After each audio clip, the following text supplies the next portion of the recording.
Interviewer एक idol concert में जाता है जिसका नाम है गोरिल्ला कॉन्सर्ट, जो top trending girl group oh my lady group द्वारा आयोजित किया गया है। उसका मुख्य उद्देश्य इस कॉन्सर्ट में उस ग्रुप के जुनूनी प्रशंसकों पर ध्यान देना है जिन्हें गर्ल ग्रुप ऑडिसेस कहा जाता है। इस फैन बेस के भीतर कुछ ऐसे प्रशंसक हैं जिन्हें परफॉर्मेंस के दौरान लड़कियों को फिल्म शूट पसंद है। वह एक कैमरा पकड़े प्रशंसक के पास जाता है और उसे अभिवादन करता है।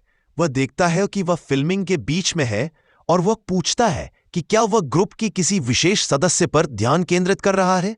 वह हाँ में जवाब देता है और कहता है कि वह केवल ग्रुप की सबसे छोटी सदस्य सो आह को शूट करने में रुचि रखता है। सो आह, जिसका असली नाम सोरियाना है, 17 साल की है और उस आइडल ग्रुप की सबसे छोटी सदस्य है। इंटरव्यूअर उस व्यक्ति से पूछता है कि क्या वह सो आह को शूट करने का कोई विशेष कारण है, लेकिन वह कहता है कि वह केवल उस छोटी लड़की को इसलिए फिल्मा रहा है क्योंकि वह उसे पसंद करता है और उसके आसपास के सभी लोग जानते हैं कि वह उसे कितना पसंद करता है। वह चिल्लाता है कि वह एक बदनाम पीडोफाइल है। हालांकि उसके लिए यह केवल शब्दों के साथ खेलने की कोशिश थी जिससे वह यह दिखा सके कि वह सो आह के लिए कितना पागल है। लेकिन कोरियाई भाषा में सो आह और ऑब्सेस्ड शब्दों का मेल पीडोफाइल का अर्थ देता है। दुर्भाग्यवश वह सबसे वांछित अपराधी बन जाता है। कई समाचार चैनल इस खबर को प्रसारित करते हैं कि वह एक बाल शोषक है जो सो आह को निशाना बना रहा है और वह अपना बचाव करने की कोशिश करता है। वह कहता है कि वह केवल टेलीविजन पर देखे गए एक शब्दों के खेल वाले मजाक की नकल करने की कोशिश कर रहा था और उसे नहीं पता था कि इन दो शब्दों का मेल पीडोफाइल का मतलब देता है। उसका नाम उनके आइडल ओटाकू पेजों पर सबसे अधिक खोजे जाने वाले नामों में से एक बन जाता है और कुछ लोग उसकी पहचान को दुनिया के सामने उजागर करने की पेशकश करते हैं, जिसमें उसका स्थान भी शामिल है। अंततः वह बर्बाद हो जाता है और उसकी पूरी जिंदगी खत्म हो जाती है। केवल एक शब्द वाले बयान से मुख्य पात्र जिन क्यों की जिंदगी बर्बाद हो जाती है। वह अब बाहर जाकर लोगों से मिल नहीं सकता, वह दोस्त नहीं बना सकता और नतीजतन वह खुद को घर के अंदर बंद कर लेता है और घंटों कंप्यूटर के सामने बैठा रहता है। कुछ दिन बाद जब उसकी मां घर छोड़ने से पहले उसे खाने के लिए बुलाती है तो वह कहती है कि उसने उसका खाना मेज पर रख दिया है। उसके जाने के बाद वह वहां जाता है, अपना खाना उठाता है और अपने कमरे में लौट आता है। अपने कमरे में वह खाना खाता है और अपना एनिमी देखता रहता है। जब वह गेम खेलता है तो उसके कुछ विरोधी जिनसे वो हर बार जीतता है नाराज हो जाते हैं कि वो वापस आ गया है। उसके ऑनलाइन गेम का यूजर नेम only2d है और वे टिप्पणी करते हैं कि वो फिर से आ गया है और कहते हैं कि उन्होंने उसे कभी ऑफलाइन नहीं देखा। वे कहते हैं कि जैसे हमेशा एक ऑब्सेस्ड ओटाकू होता रहे, वह भी एक ऑब्सेस्ड गेमर है जो नौकरी नहीं पा सकता और केवल गेम खेल सकता है। उनमें से एक कहता है कि वो अपनी जान की बाजी लगाकर कह सकता है कि जिन क्योंग एक ऑब्सेस्ड एनिमी ओटाकू फैन है या एक मुहासों से भरा मोटा बदसूरत आदमी है जिसके पास जीवन में करने के लिए और कुछ नहीं है। जिन क्योंग उनके कहे हुए शब्दों के बारे में सोचता है और कहता है कि ये बहुत ही दयनीय है। वह दावा करता है कि इंसान बहुत दयनीय होते हैं और केवल इसलिए कि वो उनके साथ एनिमी देखता है उन्होंने उसे कुछ हारने वाले लोगों के साथ जोड़ दिया। वह जोर देता है कि वो भी उनके जैसा इंसान है और उसकी भी जिंदगी है। उसकी जिंदगी केवल एक दुर्घटना की वजह से बर्बाद हो गई थी जो उसके नियंत्रण से बाहर थी, तो ऐसा नहीं है कि वो वास्तव में बेरोजगार जैसा कि वे सोचते हैं। वह दावा करता है कि वह केवल इसलिए 2D को इतना पसंद करता है क्योंकि उन्होंने कभी उसे धोखा नहीं दिया जैसा कि इंसानों ने किया। कॉन्सर्ट में हुई घटना के बाद उसे सामाजिक चिंता विकार सोशल एंजाइटी डिसऑर्डर का निदान हुआ। ईमानदारी से कहें, अगर वह ब्रह्मांड में प्रवाहित हो रही सारी मना को नियंत्रित करने की कोशिश करता तो वह दुनिया पर कब्जा कर सकता था। लेकिन एकमात्र कारण कि वह इन वर्षों में उस कमरे में रहा है वह है उसकी आलस। अचानक एक मक्खी उसके कमरे में प्रवेश करती है। वह अपनी एनिमी फेवरेट राया को आश्वासन देता है कि भले ही वह दुनिया की रक्षा न कर पाए, लेकिन वह यह सुनिश्चित कर सकता है कि वह एक साधारण मक्खी से उसकी रक्षा कर सके। तो वह एक कीटनाशक लेता है और मक्खी को मारने की कोशिश करता है। इससे पहले कि वह ऐसा करे, वह कुछ मंत्र बोलता है और गेम वर्ल्ड में प्रवेश करने की कोशिश करता है ताकि वह उस मक्खी को मार सके। वह अंततः ऐसा करता है, फिर उसे एहसास होता है कि वह जहां खड़ा था वहां से गायब हो गया है और वह किसी अन्य दुनिया में गिर गया है। वह एक मैदान में उतरता है और देखता है कि एक युवती चिल्ला रही है कि उसने कर दिखाया। उसने क्या किया? उसे वास्तव में समझ नहीं आता कि वो क्या कह रही है, और वो समझताती है कि उसने अपने जीवन में पहली बार समनिंग में सफलता पाई है। क्या इसका मतलब है कि उसे उसी ने बुलाया है? उसे अभी भी समझ नहीं आता कि क्या हो रहा है, और वो खुद को उससे बात करते नहीं पा रहा है। वो उसके सामने झुक जाती है, समनिंग गॉड का आभार प्रकट करती है कि उसे अपना पहला समन करने की क्षमता दी। वो सोचती है कि उसे क्या नाम दिया जाए, और जैसे ही वो किसी नाम की प्रतीक्षा कर रही होती है, वो उसे चुप कराता है और वो निष्कर्ष निकालती है कि वो उसे शट इन बुलाएगी। वो कहती है कि उसे उसके नाम से विशाल शक्तियों का अनुभव हो रहा है। वो लगातार उससे सवाल करने की कोशिश करता है, यह सोचते हुए कि वो कहाँ है और वो वहां क्या कर रहा है। इससे पहले कि वह उत्तर दे, वह पूछती है कि क्या वह उसके लिए एक एहसान कर सकता है। वह पूछती है कि क्या वह अपनी शक्तियों का उपयोग करके उनके सामने खड़े राक्षस को हरा सकता है, और वह राक्षस की ओर मुड़ता है। वह थोड़ी देर के लिए चौंक जाता है क्योंकि उसे भी संदेह होता है कि क्या उसके पास वास्तव में उतनी शक्ति है जितनी वह महसूस कर रही है। यह पता चलता है कि यह वही कीट है जिसे उसने उस ओर खदेड़ा था, और वह उस कीट को अपनी जान बचाने के लिए उसके पीछे छिपने के लिए अपशब्द कहता है। राक्षस उस छोटे कीट से बड़ा दिखाई देता है जिसे उसने वहां तक खदेड़ा था, और वह वास्तव में सोचता है कि क्या वह इसे हरा सकता है। वह अंततः निष्कर्ष निकालता है कि वह यह कर सकता है क्योंकि उसे लगता है कि जो हो रहा है वह असली नहीं है। यह उसके सामान्य जीवन के बिल्कुल विपरीत है। वह चौंकाने वाला रूप से घबराहट महसूस नहीं कर रहा है, भले ही वह बाहर है। वह किसी व्यक्ति के साथ आसानी से बात भी कर पा रहा है, जो वह अपने अंतिम कॉन्सर्ट के अनुभव के बाद में ही कर सका। उसे लगता है कि वह एक काल्पनिक दुनिया में है, और उसके जैसे किसी व्यक्ति के लिए जो असली दुनिया में ठीक से नहीं जी सका, फैंटेसी वर्ल्ड सबसे अच्छी जगह है। वह अपना सामान्य मंत्र पढ़ता है और राक्षस को मारने के लिए कीटनाशक का उपयोग करने की कोशिश करता है, लेकिन यह काम नहीं करता। तभी उसे एहसास होता है कि इस जगह में कीटनाशक काम नहीं करेगा।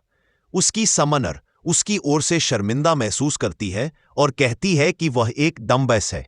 अचानक वह महसूस करते हैं कि कीटनाशक ने काम किया। एक प्रकाश उस राक्षस पर चमकता है और उसे मार देता है।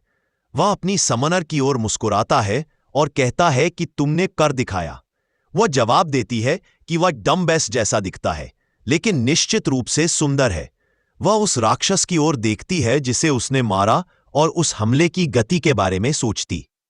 वह कहती है कि उसने ऐसा हमला पहले कभी नहीं देखा, और वह स्तब्ध है कि उसने इतना शक्तिशाली व्यक्ति समन कर लिया। वह निष्कर्ष निकालती है कि वह ऐसा प्राणी है जिसे एक प्रशिक्षु समनर के रूप में उसे समन करने में सक्षम नहीं होना चाहिए था। दूसरी ओर जिनक्यंग उत्साहित है कि उसने राक्षस को मार दिया। वह कहता है कि वह फिर से हद से आगे निकल गया है। जब वह यह कहता है, वह उसके पास जाती है और उसे धन्यवाद देती है कि उसने उसकी मदद की राक्षस को मारने में। वह कहती है कि वह उसकी शक्ति से बेहद प्रभावित है, लेकिन वह कहता है कि उसे भी वैसा ही महसूस हो रहा है। वह खुद की शक्ति से भी प्रभावित है। वह कहती है कि उसने सुना है कि कुछ लोग सिर्फ आत्माओं और जीवित चीजों को ही नहीं, बल्कि अतीत के नायकों को भी समन कर सकते हैं। तो वह पूछने वाली होती है, अगर वो एक हीरो है पास्ट से, तो वो उसे अपनी बात कंप्लीट करने ही नहीं देता। बीच में ही बोल पड़ता है और पूछता है क्या वो ये जानना चाहती है कि क्या वो एक मैजिशियन है। फिर कहता है कि अगर वो उसके राइट हैंड को एक्सक्लूड करे तो हो सकता है वो मैजिशियन हो। उस लड़की को क्यूरियोसिटी होती है कि ऐसा क्या है उसके राइट हैंड में जो उसने उसे एक्सक्लूड करने बोला। अपनी क्यूरियोसिटी को सैटिस्फाई करने के लिए वो पूछती है कि उसके राइट हैंड में ऐसी क्या पावर है। उस लड़के को लगता है कि वो उस लड़की से प्रॉपरली कम्युनिकेट नहीं कर पा रहा।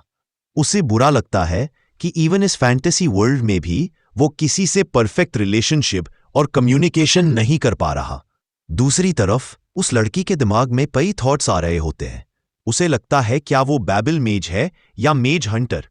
उसे और कुछ समझ नहीं आता कि उसके राइट हैंड का क्या काम हो सकता है जो उसने उसे एक्सक्लूड करने बोला।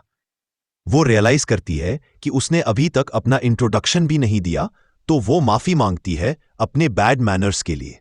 अपना नाम बताती है, ए हेज, एक लोली अप्रेंटिस। आई हेज, एक लोली अप्रेंटिस समनर। वो पूछती है क्या ये पॉसिबल है कि वो उसे दोबारा समन कर सके। उस लड़के को कुछ अजीब सा फील होता है उसकी इंटेंशन को लेकर। उसे लगता है क्या वो उससे अट्रैक्ट हो गई है, लेकिन वो कंक्लूड करता है कि नहीं, ऐसा नहीं है। उसे लगता है अगर उसने गलत समझ लिया उसके फीलिंग्स को तो फिर से सब कुछ खराब हो सकता है। वो उससे पूछता है कि उसका नाम क्या है। वो फिर से कहती है आई हेज, लेकिन बोलती है कि वो उसे आई बुला सकता है। उसे याद आता है उसका पहले का स्टेटमेंट एक न्यूज़कास्टर से, जहां उसने बोला था कि वो एक इनफेमस पेडोफाइल है। इसलिए वो डिसाइड करता है कि उसे आई नहीं बुलाएगा ताकि कोई गलत कॉम्बिनेशन न बन जाए। इसलिए वो कहता है कि आज से वो उसे आई चैन बुलाएगा। इसका रीजन ये है कि आई का साउंड कोरियन में चाइल्ड के जैसे लगता है और वो नहीं चाहता वही पुरानी गलती दोहराए। आई कंफ्यूज होती है कि वो उसे आई चैन क्यों बुला रहा, लेकिन वो जवाब नहीं देता। फिर वो उसके क्वेश्चन पर आता है, क्या वो उसे दोबारा समन कर सकती है? तो कहता है कि उसे नहीं पता, क्योंकि ये डिपेंड करेगा कि क्या उसे वैसा ही ड्रीम फिर से आएगा। लेकिन अगर ऐसा ड्रीम फिर आया तो वो उससे दोबारा मिलना चाहेगा। उसे लगता है उसने एक सॉफ्ट रिजेक्शन दे दिया जो उस लड़की को हर्ट कर सकता है। इसलिए वो कहता है कि उस जैसे लड़के के लिए जो एक भी स्पेल कैस्ट नहीं कर सकता, ये उसके लिए लकी था कि वो उसके काम आ गया। कहता है कि ये सब एआई की वजह से था जो उसे एक अच्छा सपना देखने को मिला। एआई उसे वापस भेजने की तैयारी करती है।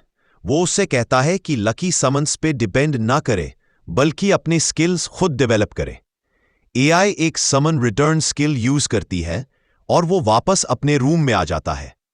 वापस आके वो सोचता है कि जब उसने बाहर जाना छोड़ दिया तो उसने अंदर रहकर जो काम कर सकता था वो शुरू किया, जैसे बुक्स के वर्ड्स काउंट करना, सेकंड्स गिनना और टाइम गैस करना, इंग्लिश वर्ड्स को उल्टा पढ़ना। जब उसने दोबारा अपना कंप्यूटर चालू किया तब उसने वो सब छोड़ दिया, लेकिन इंग्लिश वर्ड्स को उल्टा पढ़ना उसकी आदत बन गई। वो कहता है कि जो उसने देखा वो सिर्फ एक सपना था, लेकिन फिर भी वो एक्साइटेड है। उसे याद आता है कि एआई के एक समन इनकेंटेशन में एक इंग्लिश वर्ड था जो उसने उल्टा पढ़ा था।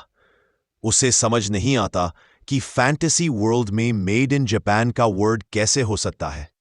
फिर भी वो खुश होता है, लेकिन लगता है कुछ तो ऑफ है। वो सपने से अभी उठा है, लेकिन बॉडी थकी हुई है।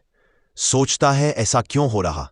जब वो उठता है उसे फील होता है कि उसके पैर में कुछ चिपका हुआ है। पता चलता है वो लीव्स है। उसे समझ नहीं आता ये कैसे हुआ, क्योंकि वो स्लीप वॉक नहीं करता और उसका डोर भी लॉक था, तो कोई और अंदर नहीं आ सकता। तभी दूसरी तरफ उसकी माँ काम से घर वापस आती है।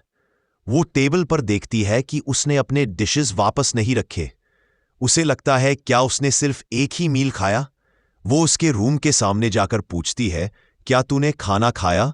भूख लगी है क्या? सोया है या जाग रहा है? उसकी माँ कंसर्न्ड होती है उसकी मेंटल कंडीशन को लेकर, लेकिन उसका बाप थक चुका होता है उसके कावर्ड बिहेवियर से। वो तुरंत घर से निकल जाता है और डोर को जोर से बंद करता है। उसकी वाइफ सिर्फ देखते रहती है। बाहर जाकर वो स्मोक करता है और कहता है जिन क्योंग एक हरामी है। वही जिन क्योंग अपने रूम में रहता है। वो सोचता है अपनी सोशल डिसऑर्डर्स के बारे में, लेकिन कहता है कि वो अपने माँ बाप से इन बीमारियों की वजह से नहीं दूर रहता, बल्कि वो कहता है कि वो उनसे वैरी है और बिना सोच समझे उनसे दूर रहता है। उसके पेट में आवाज होती है, उसे भूख लगती है, लेकिन वो डिसाइड करता है कि सुबह तक खाना नहीं खाएगा। वो फिर से अपना गेम खेलना चाहता है, लेकिन देखता है उसका कंप्यूटर बहुत देर से हाइबरनेट मोड में था। जब वो कंप्यूटर रिबूट करता है तब वो दोबारा उस फैंटेसी वर्ल्ड में चला जाता है।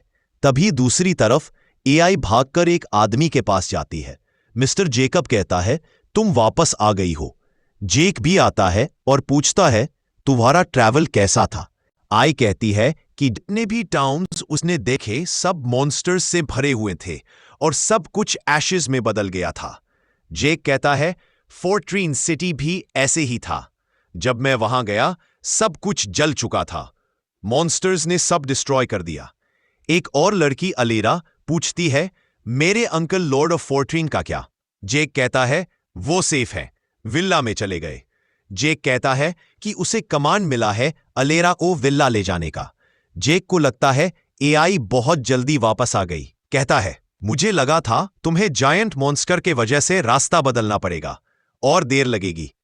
आई सोचती है कि सच बताए या नहीं, लेकिन डिसाइड करती है कि वो समन मैजिक का यूज बताएगी तो कोई बिलीव नहीं करेगा, इसलिए झूठ बोलती है मॉन्स्टर डिसअपियर हो गया था, बस एक बड़ी बैटल का निशान था। अलेरा कहती है कितनी लकी हो तुम। फिर पूछती है जो ड्रेस मंगवाई थी वो मिली? आई को याद आता है कि ड्रेस नहीं मिली तो कहती है रास्ते में मॉन्स्टर्स मिल गए। अलेरा गुस्सा हो जाती है और पनिशमेंट देती है, कॉर्नर में जाकर ऑल फोर्स पे खड़ी हो जाओ। जेक उसके लिए रिक्वेस्ट करता है। जेक रिमाइंड करता है आई समन मैजिक में वीक है, इसलिए छोड़ दो। अलेरा याद करती है कि आई हमेशा लास्ट रैंक पे होती थी।